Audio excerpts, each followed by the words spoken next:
Hello, everyone, and welcome to Conversations with Friends.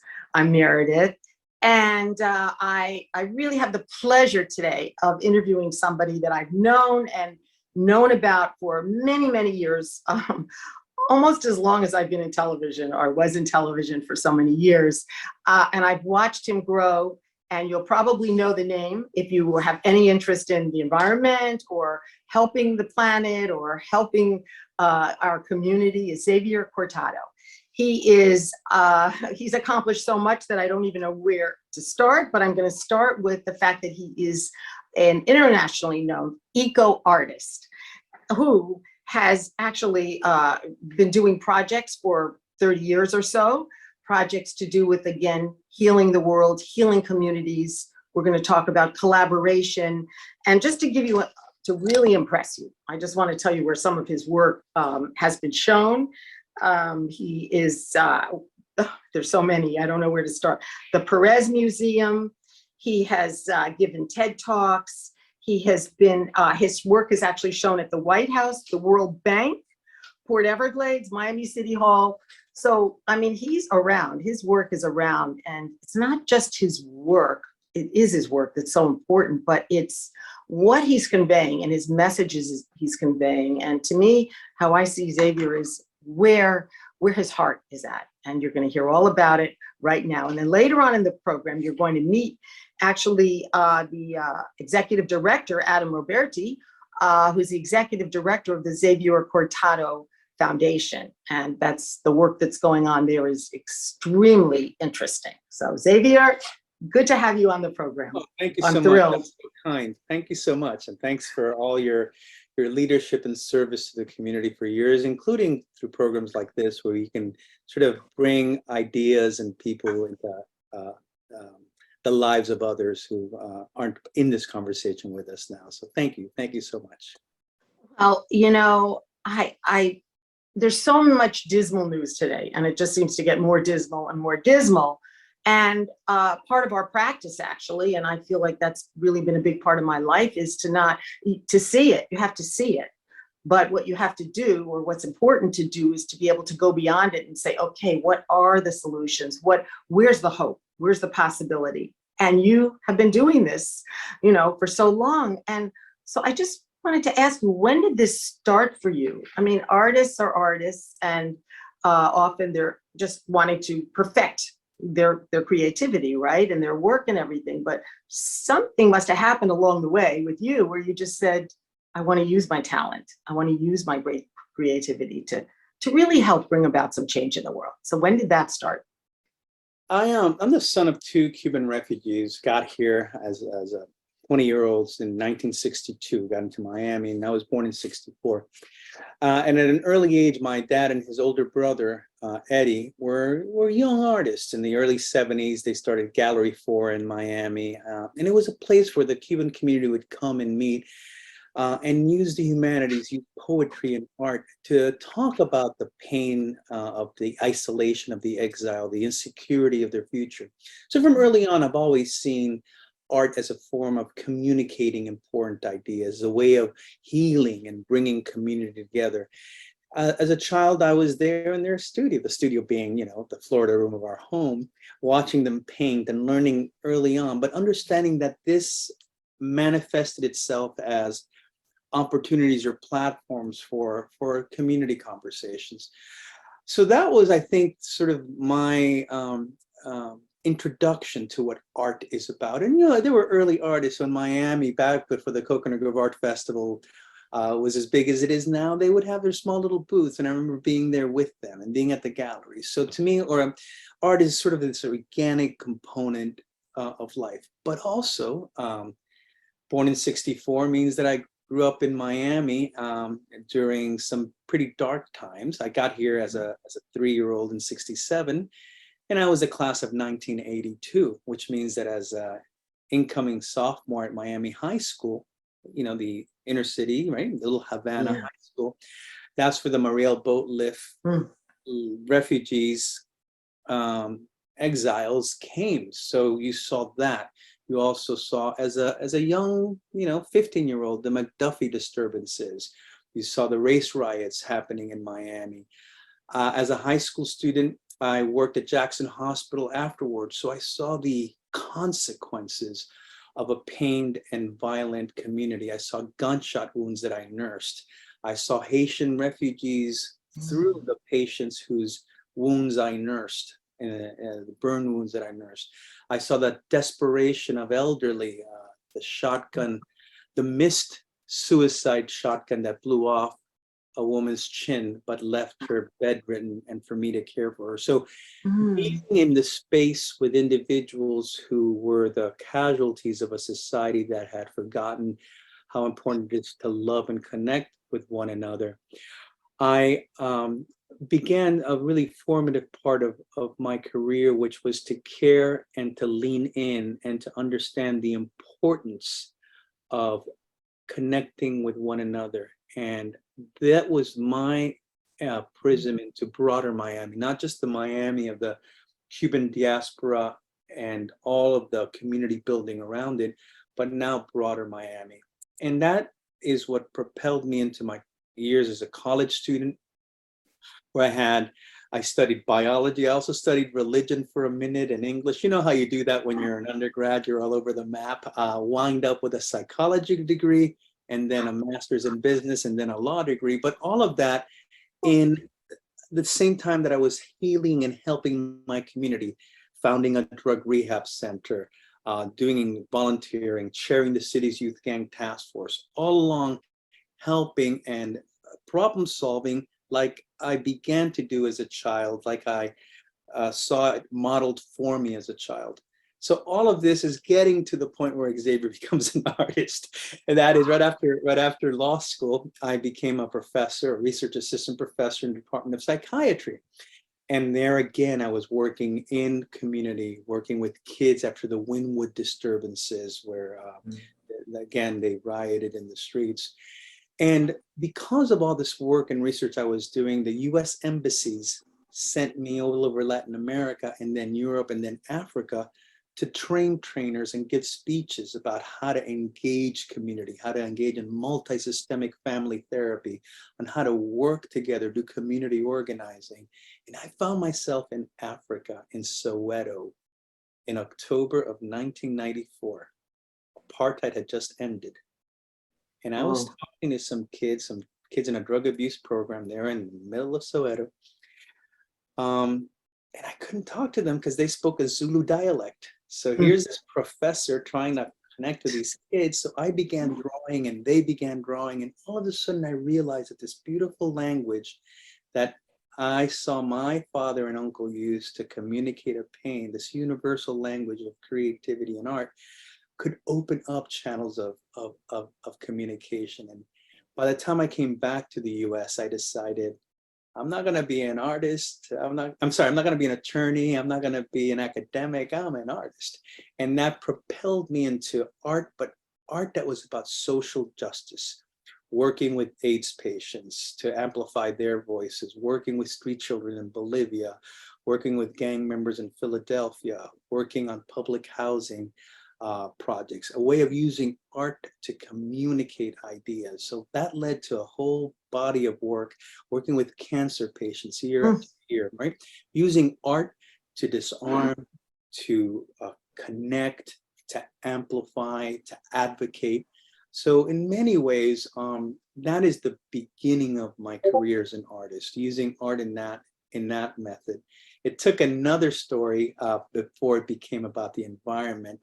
But that's the premise of this engaged art practice, one born out of trying to problem solve and tapping into the creativity of others to create dialogue and communication.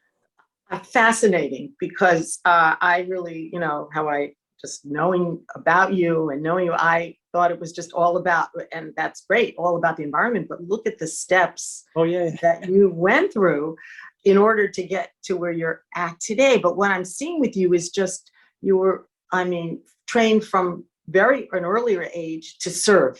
Yeah. That you knew that you were here, not just to, serve yourself and, of course, artists have to make a living, and it's difficult today, it's been always difficult, right? It seems to me that you just went beyond all of that. You just knew that you were here to do good in the world. You know, and you've been involved with us in the Peace Studio, which is a separate nonprofit. Love them, absolutely. Oh, because it's so connected to your work. And often they say to artists, you know, we want to, the young artists, you know, you have to learn how to make a living, but you also have to learn, not learn, but to be aware of how can you make a difference. But you didn't, it seems to me that just came naturally for you. You didn't really need to go through a 3-day program to learn that, did you? You were going through it all these years. Yeah, I think the art became part of the problem solving, and it is part of the life work of trying to help community. And Antarctica is how the pivot happened. You know, I did a lot of science. You know, I studied science. I studied biology and chemistry as an undergrad. I mean, I was really a strong science major. Wound up with psychology, but so a lot of my work had to do with, you know, medical issues, health issues, and eventually I applied for an artist in residency program in Antarctica, South Pole. And it was there where I met glaciologists, scientists who showed me that the very ice that I was standing on threatened to melt because of the impacts on climate, because of how we're polluting the atmosphere and making it warmer on our planet. I was going to melt that glacier and drown my beloved city, the only place I've ever called home, Miami. And that allowed me to instantly pivot. And of course, all these other things were about individual health, about individual suffering in society. But all of a sudden, the environment became, planetary health became the overarching concern. And it's good that I had that interdisciplinary approach. So I wasn't just looking at it as a biologist or as a physicist or as a glaciologist. I was looking at it from the human heart, from the perspective that there are people who are going to suffer, and the poor are going to suffer first, and they're going to suffer most.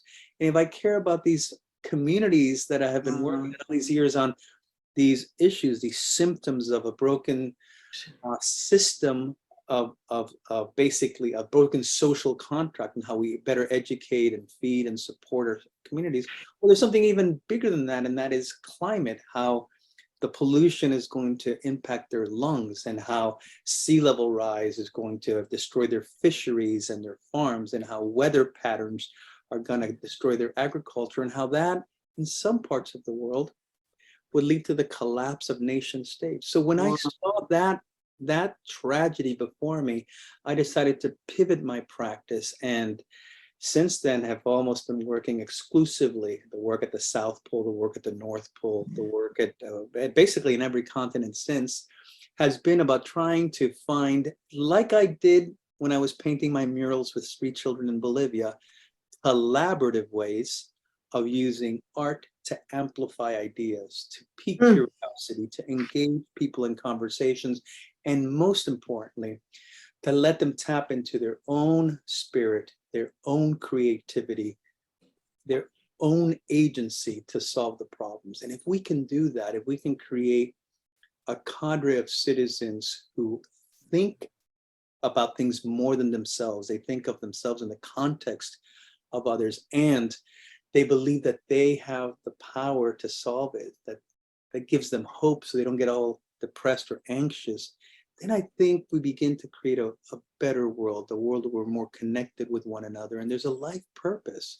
We understand that we are here on this journey to leave our planet better than before, and to evolve our society into a better place. And I think that's what I try to do with my practice and with my art. So you're definitely offering a lot of hope, and the hope is that through your work and your collaborate, you call it a lot of collaborating with people, and I think it's people of all ages from what I've seen, maybe more young people, that people will in a sense awaken and realize that they can be part of the change. Yeah. Is that, and I'm sure you've seen it many times with people that come in and think, what can I do? I'm just one person, you know, I can't do anything. And then what's your message there? What do you say to people that the antidote to despair is action, right? The antidote that as we're facing this climate anxiety, if you believe that there's nothing you can do, then yeah, you're gonna basically go under the covers and just, you know, whatever. But if you understand that by doing what I did at that hospital Mhm. when I saw my burn patients, by leaning in, not running away from the problem, but by leaning in and becoming part of the solution, you feel empowered. It's not hopeless. You can continue fighting and making things better. So my answer to those individuals is, hey, let's, get involved, get engaged, talk to your neighbors, find creative approaches in your own life. And then I create platforms that model that, and then invite people to participate in that. And that's why I created a foundation, to create that platform that amplifies my work and allows others to create their own processes and projects. And that's You're giving people the opportunity, you're giving people the whole experience, but then it's really their call, what they experience, and you never know what it's going to be. And I've seen people walk out of similar kinds of events that I've been involved with. Global Cooperation for a Better World was something the Brahma Kumaris did years ago, where people were asked to envision a better world. And I saw people, we would do workshops, go through some kind of a change and awaken and say, I'm going to go back to my community in some country or wherever and create this change. So it is really, it's interesting. It's really one by one, isn't it? I don't want to be ignoring your wonderful executive director. I just would like to show a little bit of your work, and then we will bring Adam Roberti on. So as you can see on that caption there, I'm Yeah. to serve as the artist in residence of Miami-Dade County, of the inaugural one appointed by the mayor. So over here, I wanted to incentivize people to take public transportation. So instead of and to reduce the stigma of what it is to ride a bus. People think that only poor people ride buses. Mhm. So I created an art exhibit inside this bus. So the only way you get to see my art is if you ride your bus to work, take an exhibit to work. And the exterior of the bus are animals from the last 540 million years. They're fossils now. And what I want you to do is ride an electric bus, that's what this is, so that we can keep those beautiful fossils underground instead of taking them, drilling them, and polluting our atmosphere. So it has a double purpose. It's to make sure that you use electric, buses, clean energy. This piece here called Shoal is a piece I did as a public art commission for Deerfield Beach. And just right there is the Gulf Stream. That's one of the closest areas that we get to the Gulf Stream. And these are fish that would normally swim by, the Atlantic, but those populations are diminishing, again, because of overfishing and because of climate, our warming oceans and our dying corals. So this is the absence of fish. These are the fish that would be singing there. And as you can see, I created it on an axis so that the sun sets and rises around it. So you'll see the shadows get longer and shorter and diminish. And it's just a way for people to reflect and understand that our impacts on the environment are causing species to vanish. Here I created a piece to celebrate the work of the 100 scientists who study water in the Everglades, the Florida Coastal Everglades long-term ecological research project. And these are diatoms, single-cell organisms that help identify environmental degradation, pollution in water, because the nutrients they use to grow and populate can be identified by the colonies they create. So it's a piece that's important. And then I use the same items on a structure I created for a public housing project in Little Havana. And over here, they study the Everglades. Well, we have channeled the Everglades. We have disrupted them. And over here, I created these channels disrupting the natural flow of water. It's called Diatom Fountain. And importantly, this piece called The Underwater, this elevation drive, marks the elevation of that intersection.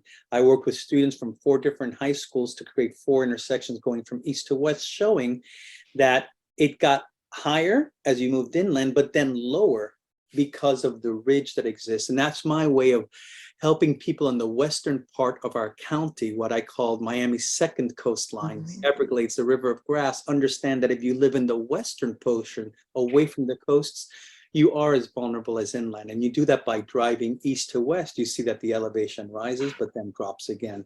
And it's part of a broader project called the Underwater Homeowners Association, where I have people find the elevation of their home and put yard signs in their homes so that they understand their vulnerability to rising seas. This piece here is called Flower Force. It's a piece, another public art commission. And here I wanted to blur the lines between public and private. It's a piece of wildflowers. Our state, Florida, is named for flowers. So I decided to plant our state wildflower, the coreopsis, as a pollinator, butterfly garden around the sculpture in a traffic circle. But more importantly, I gave 200 of my neighbors one of those sculptures you see clad on mine so that they could put it in their front yard, and I gave them a coreopsis plant.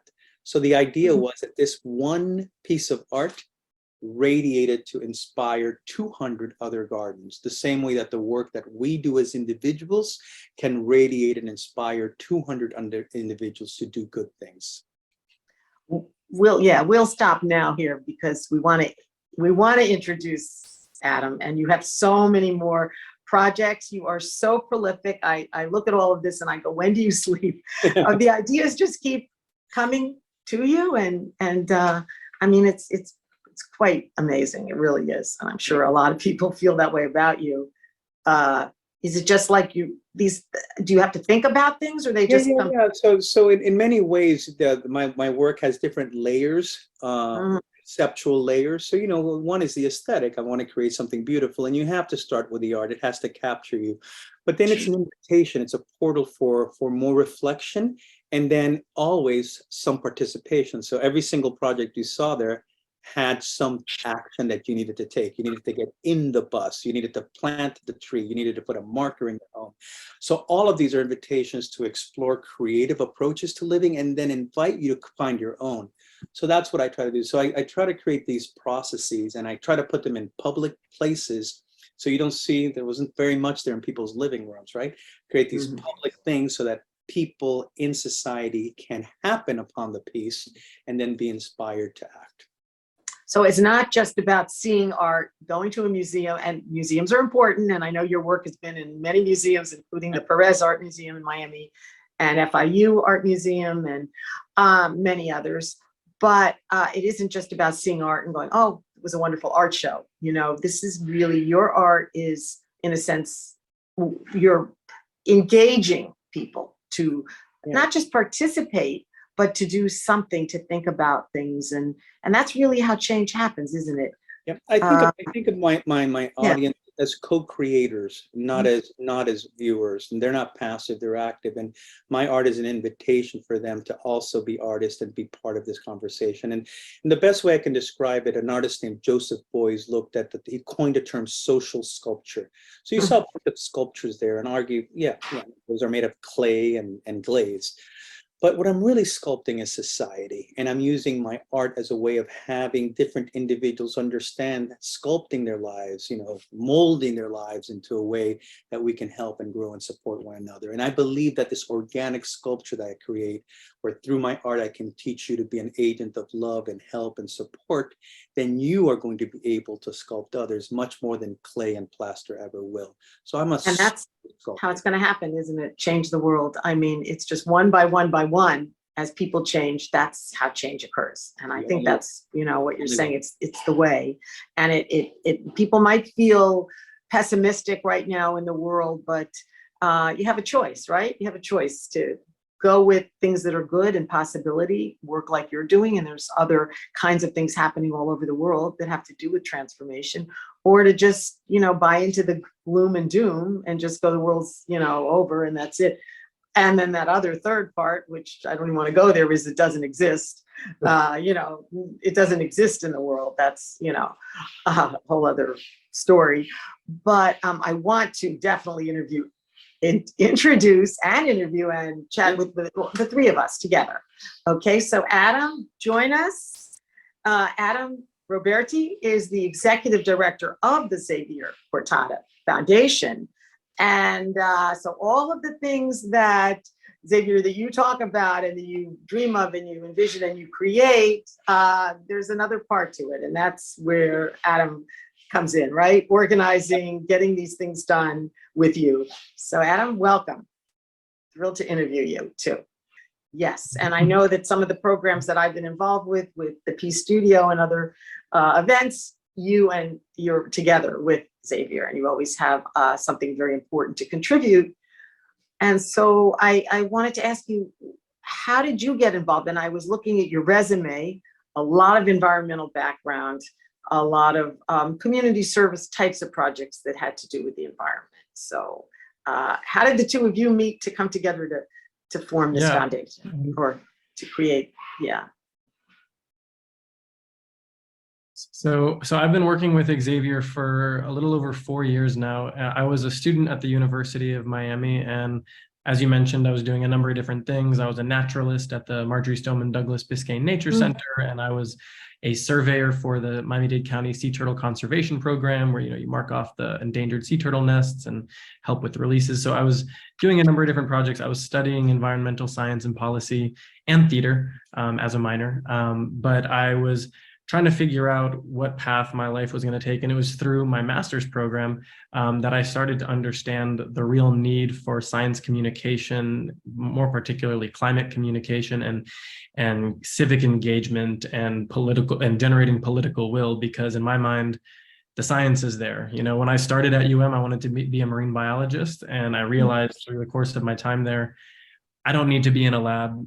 I don't need to be, writing research papers. The science that we need to make change is established. We need people to understand the science that exists. We need the people in power who are making decisions, policymakers, to act on the existing science. So that's when I moved in this direction. And the master's program that I did was really about understanding how mass media, social media, art and culture have influenced our society's view of environmental issues, view of climate change. And it's been really profound to see the impact that echo chambers in social media have had, and how hundreds of millions of dollars in misinformation campaigns have really spread an incredible amount of doubt in America and across the world, such that we seem paralyzed to effectively address the climate crisis. And so it was through my master's and through work that I was doing at UM's Office of Sustainability, where I was writing stories, creating videos about great green things that were happening on campus. And I actually was interviewing Xavier to talk to him about the awesome work that he does. And he kind of flipped the script on me and started interviewing me and seeing what I was doing after my master's program. And one thing led to another, and he invited me to work with him on the Plant project, which is all about planning and planting for a future with sea level rise and saltwater intrusion. And it was all about planting mangroves, which you have behind you. And so through this first iteration of our relationship, I led a team of University of Miami undergraduate and graduate students into every single county library. There's about 50 libraries, and created eco art installations of these mangroves in water-filled cups, in grids. They're the same exhibit that Xavier created back in 2006 with his reclamation project on Lincoln Road and at the then Miami Science Museum. We put that exhibit all over the county, so from North Miami to Homestead and everywhere in between. And we didn't just put these exhibits up and we didn't just leave them there. We then activated them by giving a presentation at every single library over the course of a few months. So in this duration, this was 2019, we had people learning about our collective vulnerability to the climate crisis and what having saltwater intrude into our freshwater aquifer means. And what does that look like for our agriculture? What does that look like for our homes? What does that look like for the future outlook of Miami? And in that process, we had people find their home's elevation above sea level, like Xavier showed the intersection mural. We had them take the number that they would find for their house and put that on a flag that they would plant in front of their house next to a little mangrove that we would give them.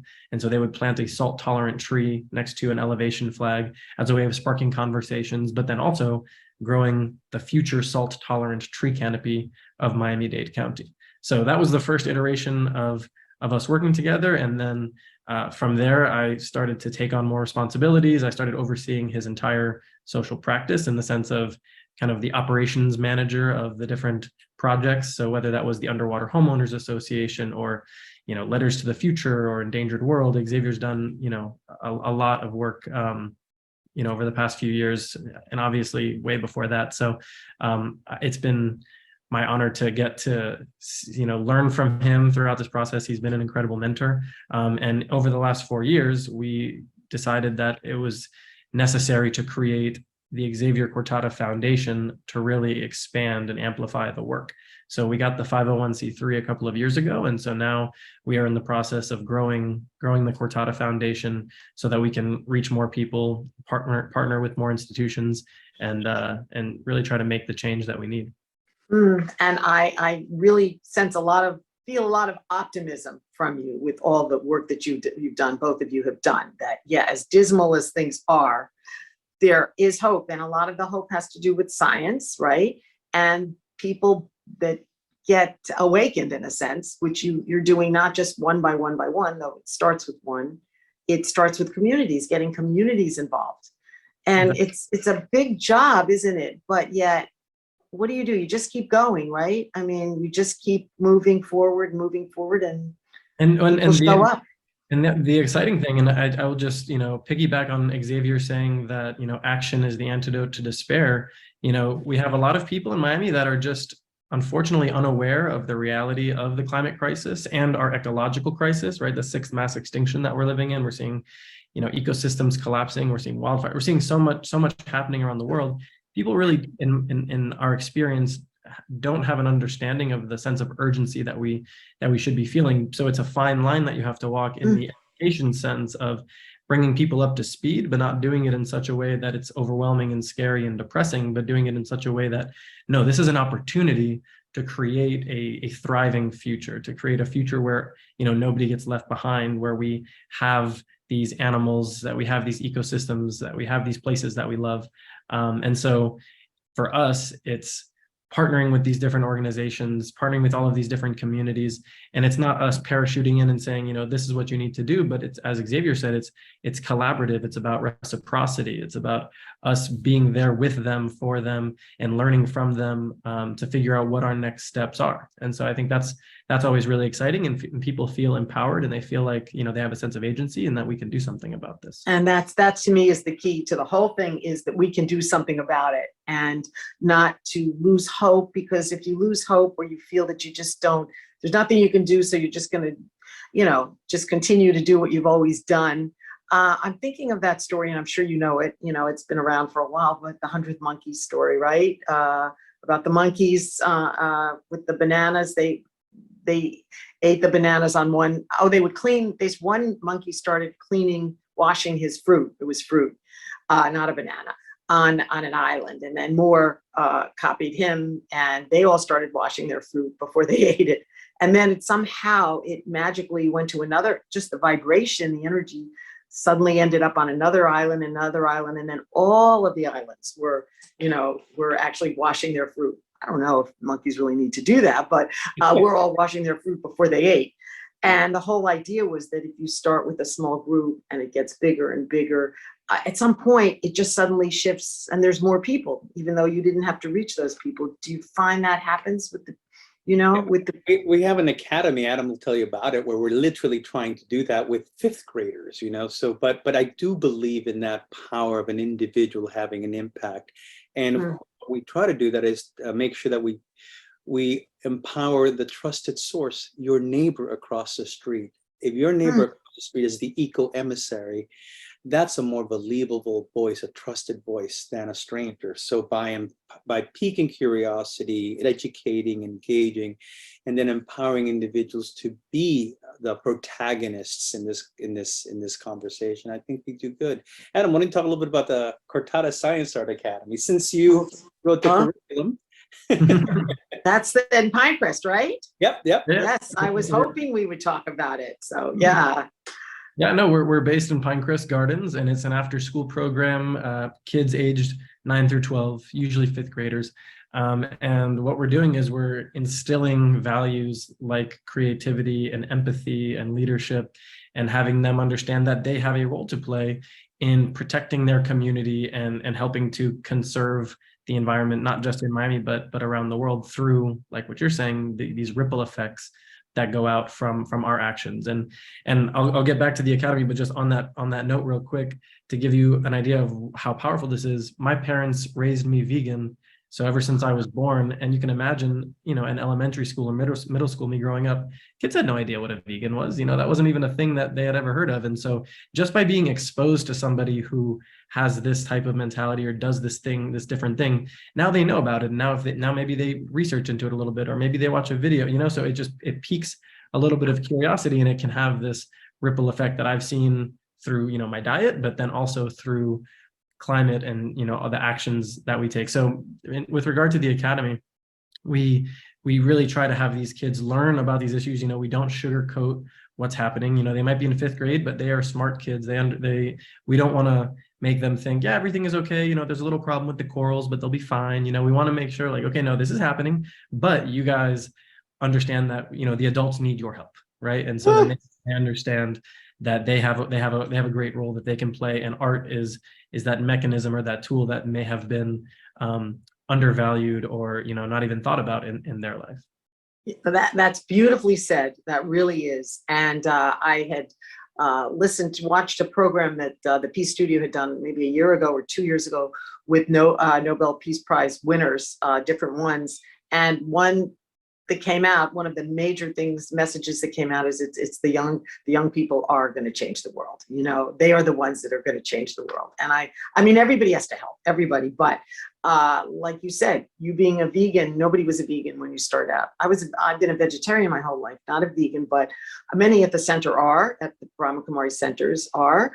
And when I started being a vegetarian, people thought I was really weird. I mean, just that alone was like, are you weird if you dropped out of society? Well, maybe in some sense, right? We drop out from the things that we don't, want to really live with anymore. We want to create change in our own lives. So I mean, I could go on all day with the two of you. I feel like we've scratched the surface, but you've both gotten some deep messages across. And for me, the message is do something, right? Is somehow do something. And don't feel hopeless, right? I mean, do not feel hopeless. Feel, yeah, things are bad, but I mean, we see it every day, but you lose your hope, I think you lose your whole purpose and you lose your life. So I just find that you're just incredibly inspiring, and makes me feel like, okay, I can do more. What else can I do next? And I'm sure that everybody you reach, that's how they feel. So I thank you so much for taking the time, both of you. And I'm glad that Adam came along too, because I have seen Adam in action, because I've gone to some of your events, right? And the two of you work so well together. It's just you have a beautiful collaboration, and I know you're all about collaboration. Continued success to both of you. Great to talk with you, and thank you all for watching. Thank you, Meredith.